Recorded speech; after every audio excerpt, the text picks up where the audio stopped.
Operation सिंदूर से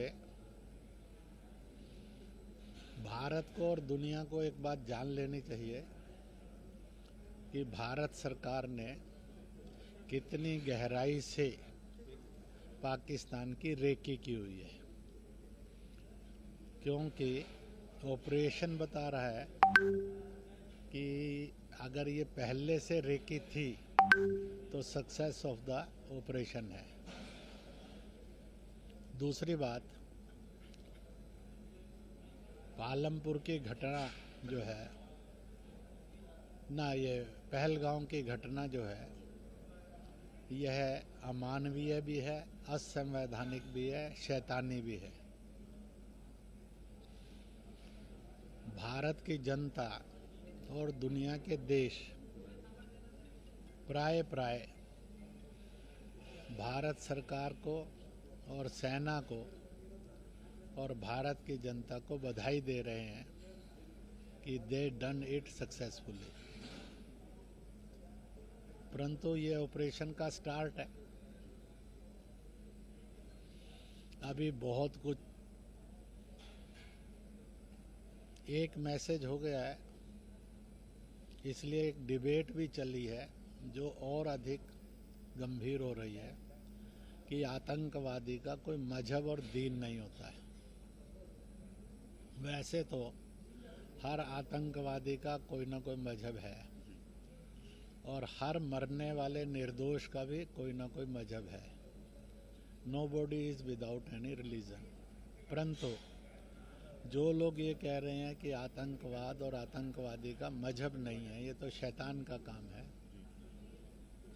उसमें से 4-5 गंभीर प्रश्न खड़े होते हैं।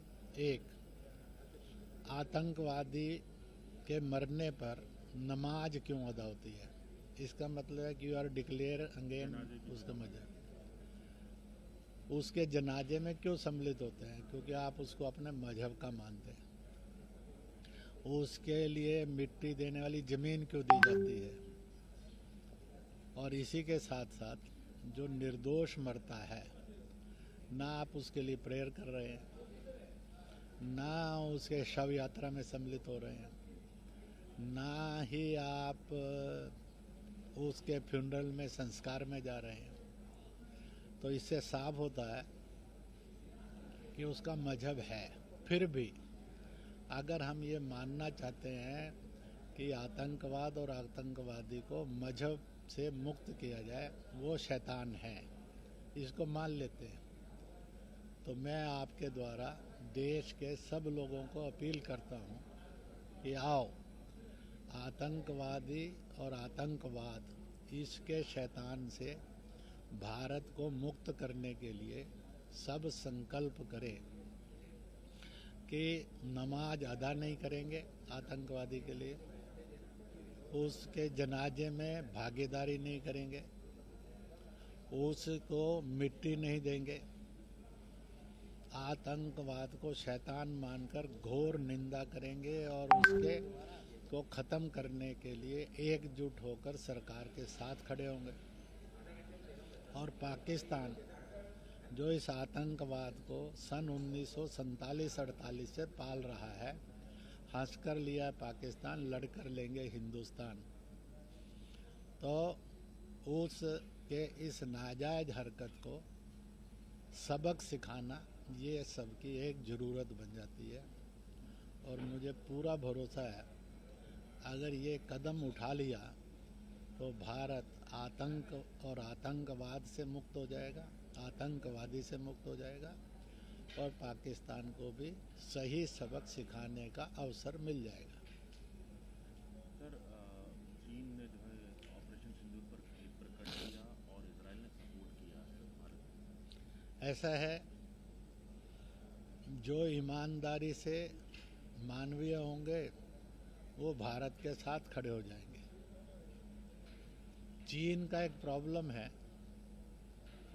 मालदीव में, श्रीलंका में, म्यांमार में और नेपाल में उसने भारत के विरुद्ध षड्यंत्र रचते हुए इनको निगलने की और काबू करने की कोशिश की। ये सारे देश भारत के समर्थन और भारत की नीति के इसलिए कायल हैं कि भारत ने इन सबको मदद करके चीन के चंगुल से बचाया है। दूसरी बात ये भी एक सच है, हिमालय के अंदर चीन की बढ़ती हुई दखल को भारत की सेनाओं ने मुंह तोड़ जवाब दिया है। चाहे वो भूटान का इलाका था, चाहे वो तिब्बत का इलाका था, चाहे वो नेपाल का इलाका था, चाहे वो भारत के आज के हिमालय का इलाका था। इसलिए चीन एक मार खाया हुआ हिमालय के अंदर खड़ा है। तीसरी बात एक और भी है, चीन अपने माल से दुनिया की मंडियों पर कब्जा करता था। उसने कोरोना के द्वारा एक वायरस शैतान के रूप में तैयार किया जो दुनिया के 80 लाख लोग खा गया। इसलिए आज चीन अविश्वसनीय और हिंसक देश के रूप में खड़ा है। भारत ने बहुत बड़ी मार्केट चीन के माल से मुक्त कर ली। इसलिए चीन एक पराजित हालात में, मार खाई हुए हालात में है। इसके कारण वो अपने आप को एक्सपोज कर बैठा है और उसने अपने आप को आतंकवाद का समर्थक या पाकिस्तान का समर्थक दिखा दिया है। इससे चीन विश्व के दृश्य में एक अविश्वसनीय और अमानवीय देश लगभग दिखाई देने लगा है। सर, भारत के लिए पाकिस्तान भी दुश्मन है और चीन भी दुश्मन है, तो क्या चीन और पाकिस्तान मिलकर जो है काम कर रहे हैं? दुश्मन का दुश्मन दोस्त कहा जाता है इस रणनीति को। ऐसा है,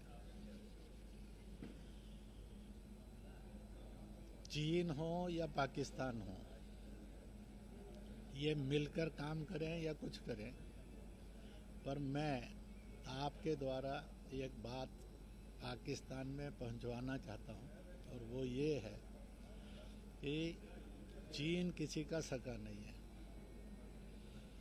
वो तिब्बत को खा गया, सिंगापुर को खाने की कोशिश की उसने, ताइवान को खाना चाहता है, सिंकियांग को, और निगल गया है। ऐसे वो चारों तरफ एक विस्तारवाद का देश है। पाकिस्तान को भी वो धीरे धीरे निगलने और खाने के रास्ते पर बढ़ रहा है। इसलिए पाकिस्तानी अगर नहीं संभले तो चीन उनके भविष्य के लिए खतरा है, क्योंकि पाकिस्तान निरंतर टूटने की ओर बढ़ रहा है। सर, ऑपरेशन सिंदूर के बाद पाकिस्तान की ओर से फिर अटैक किया गया पूंछ में, और जो बॉर्डर एरिया है वहाँ पे गुरुद्वारा और मस्जिद पर हमला किया गया, कई लोग मौत। ऐसा है कि पाकिस्तान पिछले 70 वर्षों से लगातार भारतीय सीमाओं पर हिंसा का तांडव खेलता आ रहा है। इसलिए एक कवि ने उसका एनालिसिस किया है, जो गलती करके पछताए वो इंसान, जो गलती करके ना पछताए वो शैतान, जो गलतियों पर गलतियां करता जाए वो पाकिस्तान। दूसरे कवि का ये संकल्प है कविता में, अब तो नगाड़ा बज ही चुका है सरहद पर शैतान का, नक्शे पर से नाम मिटा दो पापी पाकिस्तान का। पाकिस्तान अपने हिंसा के द्वारा स्वयं टूटने की तरफ बढ़ रहा है। एकमात्र देश है पाकिस्तान जिसमें पाकिस्तानी ही पाकिस्तानी को मार रहा है। पाकिस्तानी के द्वारा सिंधियों का कत्ल हो रहा है, वो भी पाकिस्तानी, बलूच, पख्तून, कश्मीरी, इन सब का कत्लेआम हो रहा है।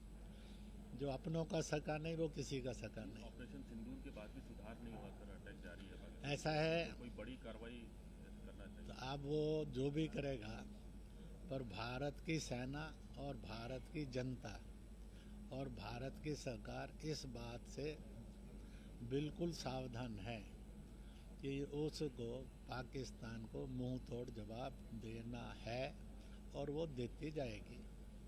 अब इसका हस्र कहाँ तक जाएगा? लोग कहते हैं इसका कंक्लूडिंग पॉइंट होगा टूटता बिखरता पाकिस्तान। हो सकता है कि फिर पाकिस्तान का वजूद 1947 से पहले नहीं था। हो सकता है ऐसा भी अवसर आ जाए कि पाकिस्तान का भूगोल ही पूरा बदल जाए और शायद पाकिस्तान नाम से कोई देश होगा कि नहीं होगा, या ये अलग अलग देश बन जाएंगे।